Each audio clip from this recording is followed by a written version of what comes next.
Probably in the life of everyone there comes a time when he is inclined to go over again the events, great and small, which have made up the incidents of his work and pleasure, and I am tempted to become a garrulous old man, and tell some stories of men and things which have happened in an active life. In some measure, I have been associated with the most interesting people our country has produced, especially in businessmen who have helped largely to build up the commerce of the United States and who have made known its products all over the world.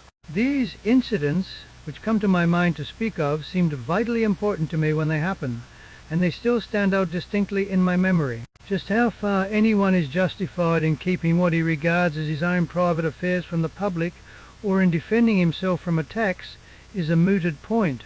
If one talks about one's experiences, there is a natural temptation to charge one with traveling the easy road to egotism. If one keeps silence, the inference of wrongdoing is sometimes even more difficult to meet, as it would then be said that there is no valid defense to be offered. It has not been my custom to press my affairs forward into public gaze, but I have come to see that if my family and friends want some record of things which might shed light on matters that have been somewhat discussed, it is right that I should yield to their advice, and in this informal way go over again some of the events which have made life interesting to me. There is still another reason for speaking now. If a tenth of the things that have been said are true, then these dozens of able and faithful men who have been associated with me, many of whom have passed away, must have been guilty of grave faults. For myself, I had decided to say nothing, hoping that after my death the truth would gradually come to the surface and posterity would do strict justice. But while I live and can testify to certain things, it seems fair that I should refer to some points which I hope will help to set forth several much discussed happenings in a new light. I am convinced that they have not been fully understood.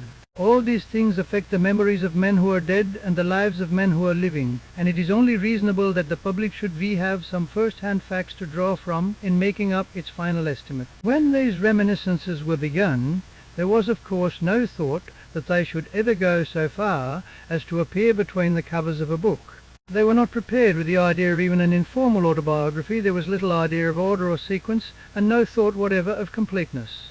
It would have been a pleasure as well as a satisfaction to dwell with some fullness upon the stories of daily and intimate companionship which existed for so many years with my close partners and associates.